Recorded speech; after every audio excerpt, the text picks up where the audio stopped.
ನಮಸ್ಕಾರ. ಇವತ್ತಿನ ವಿಷಯ ಸಂಪತ್ತಿಗಾಗಿ ಮತ್ತು ಲಾಭಕ್ಕಾಗಿ ಕೇವಲ ಲಾರ್ಜ್ ಕ್ಯಾಪ್ ಷೇರುಗಳೇ ಸಾಕು. ನಾನು ಡಾಕ್ಟರ್ ಭರತ್ ಚಂದ್ರ. ವಿಡಿಯೋಗಳ ಉದ್ದೇಶ ಕನ್ನಡಿಗರ ಫೈನಾನ್ಷಿಯಲ್ ಎಜುಕೇಶನ್. ಬಹಳ ಜನ ಲಾರ್ಜ್ ಕ್ಯಾಪ್ ಸ್ಟಾಕ್ಗಳಲ್ಲಿ ಸೇಫ್ಟಿ ಮತ್ತು ಪ್ರಾಫಿಟಬಿಲಿಟಿ ಜಾಸ್ತಿ ಇದ್ರೂ ಕೂಡ ಅದನ್ನು ಮರೆತು ಮಿಡ್ ಕ್ಯಾಪ್ ಸ್ಮಾಲ್ ಕ್ಯಾಪ್ ಷೇರುಗಳನ್ನು ತಗೊಳ್ತಾರೆ. ಅದು ಅವರು ತೆಗೆದುಕೊಳ್ಳಬಹುದಂತ ರಿಸ್ಕ್ಗಿಂತ ಜಾಸ್ತಿ ಇದೆ. ಅಂದ್ರೆ ನಿಮಗೆ ಎಷ್ಟು ರಿಸ್ಕ್ ಅಪಿಟೈಟ್ ಇದೆಯೋ ಅಷ್ಟು ಮಾತ್ರ ನಿಮ್ಮ ಕಾಲನ್ನು ಚಾಚಬೇಕಾಗುತ್ತೆ. ಹೌದು, ಲಾರ್ಜ್ ಕ್ಯಾಪ್ ಸ್ಟಾಕ್ಸ್ ನಲ್ಲಿ ಪ್ರಾಫಿಟ್ ಸ್ವಲ್ಪ ಕಮ್ಮಿ, ಸ್ಮಾಲ್ ಕ್ಯಾಪ್ ಮಿಡ್ ಕ್ಯಾಪ್ ನಲ್ಲಿ ಪ್ರಾಫಿಟ್ ಜಾಸ್ತಿ. ಆದರೆ ಲಾಂಗ್ ಟರ್ಮ್ ನಲ್ಲಿ ವಾಲಟೈಲಿಟಿ ಜಾಸ್ತಿ ಇದೆ. On a general basis large cap ನಲ್ಲಿ risk involve is much lower ಮತ್ತು ಸ್ಟೆಬಿಲಿಟಿ ಕೂಡ ಜಾಸ್ತಿ ಇರುತ್ತೆ. ಅಂದರೆ ರಿಟರ್ನ್ಸ್ ಅನ್ನು ಜಾಸ್ತಿ ಸ್ಯಾಕ್ರಿಫೈಸ್ ಮಾಡದೇ ಇದ್ರೂ ಕೂಡ. ಅಲ್ಲದೆ large cap stocks less volatile, ಮತ್ತೆ ಸ್ಟಾಕ್ ಮಾರ್ಕೆಟ್ ಕೆಳಗೆ ಬಿದ್ದರೂ ಕೂಡ ಜಾಸ್ತಿ ಕೆಳಗೆ ಬೀಳುವುದಿಲ್ಲ. ಈಗ ನಿಮ್ಮ ಮುಂದೆ ಒಂದಷ್ಟು ಅಂಕಿ ಅಂಶಗಳನ್ನು ಇಡ್ತಾ ಇದ್ದೇನೆ. ಸೆನ್ಸೆಕ್ಸ್ ಸದ್ಯಕ್ಕೆ 60,000 ಮಾರ್ಕ್ ಅನ್ನು ಸೆಪ್ಟೆಂಬರ್ 2021ರಲ್ಲಿ ಟಚ್ ಆಗಿತ್ತು. ನಿನ್ನೆ 11 ಡಿಸೆಂಬರ್ 2023ಯಲ್ಲಿ ಅದು 70,000 ಮಾರ್ಕ್ ಅನ್ನು ಫಸ್ಟ್ ಟೈಮ್ ಟಚ್ ಆಯಿತು. ಮತ್ತೆ ಈ ಸಮಯದಲ್ಲಿ ಮ್ಯಾಕ್ಸಿಮಮ್ ಕಾಂಟ್ರಿಬ್ಯೂಷನ್ ಬಂದದ್ದು large cap ಷೇರುಗಳಿಂದ.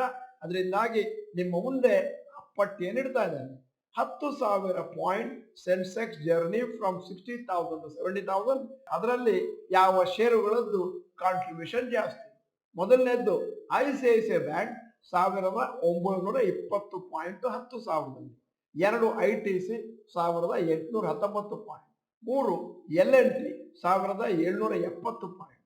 4 MNM 778 point.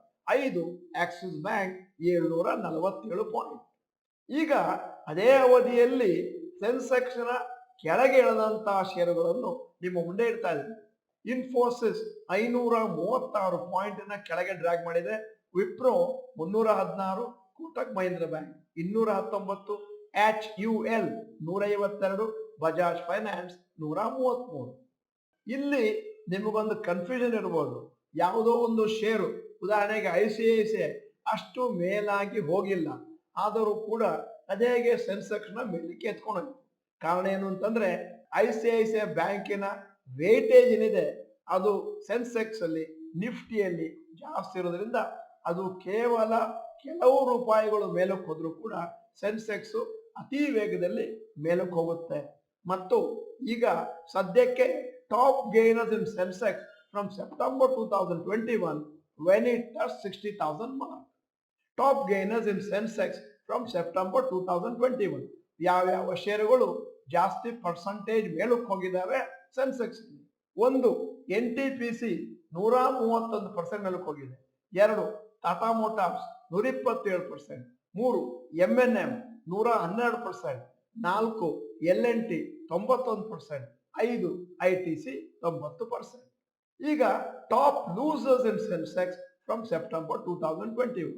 Wipro ಅತಿ ಜಾಸ್ತಿ ಕೆಳಗೆ ಬಿದ್ದದ್ದು -38, tech Mahindra -19, Infosys -16, Kotak Mahindra bank -9, HUL -9. ಸ್ನೇಹಿತರೆ, ಬಹಳ ಜನ ನಮ್ಮ ಹತ್ರ ಕೇಳ್ತಾ ಇದ್ದಾರೆ, ನಿಮ್ಮ ಮುಂದಿನ 3 ತಿಂಗಳ ಕಾರ್ಯಾಗಾರಕ್ಕೆ ಇಂಟ್ರಡಕ್ಟರಿ ವೆಬಿನಾರ್ ಯಾವಾಗ?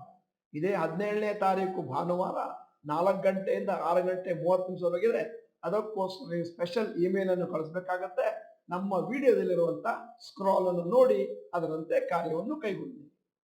ಸೆನ್ಸೆಕ್ಸ್ ಇಂಡೆಕ್ಸ್ ಕಂಟೈನಿಂಗ್ 30 ಶೇರ್ ಇದೆಯಲ್ಲ, ಅಂದ್ರೆ highest free float market cap ಇದೆ, ಗುಡ್ ರಿಟರ್ನ್ಸ್ ಲಾಂಗ್ ಟರ್ಮ್ ಅಲ್ಲಿ ಕೊಟ್ಟಿದೆ. ಆ ಅಂಕಿ ಅಂಶವನ್ನು ನೀವು ಮುಂದೆ ಇಡ್ತಾ ಇದ್ದೇನೆ. ಸೆನ್ಸೆಕ್ಸ್ ಅಲ್ಲಿ 3 ವರ್ಷಕ್ಕೆ 14.9% CAGR ಕೊಟ್ಟಿದೆ. 5 ವರ್ಷಕ್ಕೆ 14.4% CAGR ಕೊಟ್ಟಿದೆ.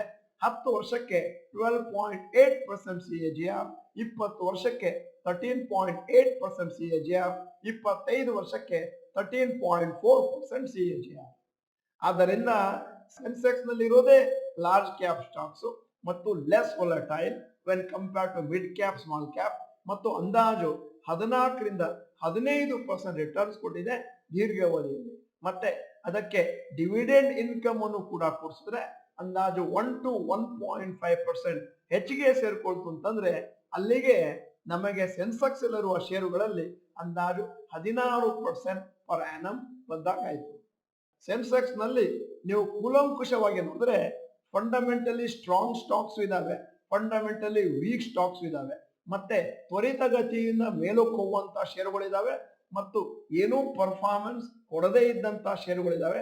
ಆದರೂ ಕೂಡ ಅಂದಾಜು 11ರಿಂದ 14% ರಿಟರ್ನ್ಸ್ ಕೊಟ್ಟಿದೆ. ಅದೇ ಅವಧಿಯಲ್ಲಿ ನಿಫ್ಟಿ 50 ಕೂಡ ಒಂದು ಅಂದಾಜು ಲಾಂಗ್ ಟರ್ಮ್ ಅಲ್ಲಿ 12ರಿಂದ 14% ರಿಟರ್ನ್ಸ್ ಕೊಟ್ಟಿದೆ.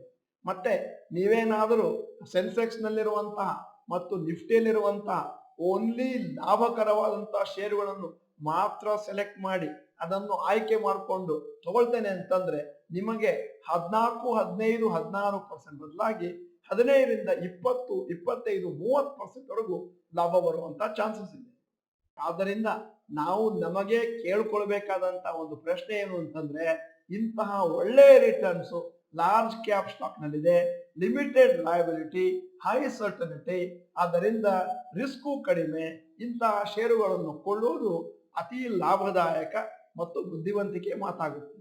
ನಾವು ನಮ್ಮ ಕಾರ್ಯಾಗಾರಗಳಲ್ಲಿ ಮುಕ್ತವಾಗಿ ಎಲ್ಲರಿಗೂ ಹೇಳೋದೇನು ಅಂತಂದ್ರೆ ಲಾರ್ಜ್ ಕ್ಯಾಪ್ ಸ್ಟಾಕ್ ಗಳನ್ನು ಮಾತ್ರ ಮುಟ್ಟಿ, ಯಾಕಂದ್ರೆ ಆ ಸ್ಮಾಲ್ ಕ್ಯಾಪ್ ಮಿಡ್ ಕ್ಯಾಪ್ ನಲ್ಲಿರುವಂತಹ ವಾಲಟೈಲಿಟಿ ನಿಮಗೆ ಸೂಟ್ ಆಗದೆ ಇರಬಹುದು ಮತ್ತು ಫೈನಲಿ ನಿಮ್ಮ ಕೈಯಿಂದ ಒಂದಷ್ಟು ಹಣ ನಷ್ಟವೂ ಆಗಬಹುದು. ಇವೆಲ್ಲವನ್ನು ಕೇಳಿಸ್ಕೊಂಡು ಮತ್ತೆ ಪುನಃ ನಾನು ಮಿಡ್ ಕ್ಯಾಪ್ ಸ್ಮಾಲ್ ಕ್ಯಾಪ್ ನ ಷೇರುಗಳಲ್ಲಿ ಮಾತ್ರ ಹಣವನ್ನು ಹಾಕ್ತೇನೆ ಅಂತಂದ್ರೆ ಅದಕ್ಕೆ ಬೇಕಾದಂತಹ ಮೈಂಡ್ ಸೆಟ್ ಕಳೆದು ಹೋದ್ರೂ ಪರವಾಗಿಲ್ಲ ಅನ್ನುವಂತಹ ಒಂದು ಮೈಂಡ್ ಸೆಟ್ ನಿಮ್ಮಲ್ಲಿರ್ಬೇಕಾಗುತ್ತೆ. ನಿಮ್ಮ ಉಳಿತಾಯದ ಹಣದಲ್ಲಿ ನಾವು ಹೇಳೋದು 30% ಅದನ್ನ ನೀವು ಷೇರು ಮಾರುಕಟ್ಟೆಯಲ್ಲಿ ಹಾಕ್ಬೋದು. ಆ 30% ಅಂದ್ರೆ 100% ಅಂತ ತಗೊಂಡ್ರೆ ಆ 100% ಅನ್ನು ಕೂಡ ನೀವು ಲಾರ್ಜ್ ಕ್ಯಾಪ್ ಹಾಕ್ಬೋದು. ಅಕಸ್ಮಾತ್ ನಿಮಗೇನಾದ್ರೂ ರಿಸ್ಕ್ ತೆಗೆದುಕೊಳ್ಳುವ ಶಕ್ತಿ ಇದ್ರೆ ಒಂದು ಅಂದಾಜು 25 ರೂಪಾಯಿವರೆಗೂ ನೀವು ಲಾರ್ಜ್ ಕ್ಯಾಪ್ ಅಲ್ಲಿ ಹಾಕಿ, ಒಂದು 5 ರೂಪಾಯಿಯನ್ನು ಮಿಡ್ ಕ್ಯಾಪ್ ಮತ್ತು ಸ್ಮಾಲ್ ಕ್ಯಾಪ್ಗಳಲ್ಲಿ ಸೆಲೆಕ್ಟ್ ಮಾಡಿ ಹಾಕಿ ಮತ್ತು 3 ತಿಂಗಳಿಗೊಮ್ಮೆ ಫಂಡಮೆಂಟಲ್ ಅನಾಲಿಸಿಸ್ ಮಾಡ್ತಾ ಹೋಗಿ. ಈ ವಿಡಿಯೋದ ಕೊನೆಯಲ್ಲಿ ನಮ್ಮ ಸಮೀಕ್ಷೆಗಾಗಿ ಒಂದು ಪ್ರಶ್ನೆ ಕೇಳ್ತಾ ಇದ್ದೇನೆ, ದಯವಿಟ್ಟು ಎಲ್ಲರೂ ಕೂಡ ಉತ್ತರ ಕೊಡಿ.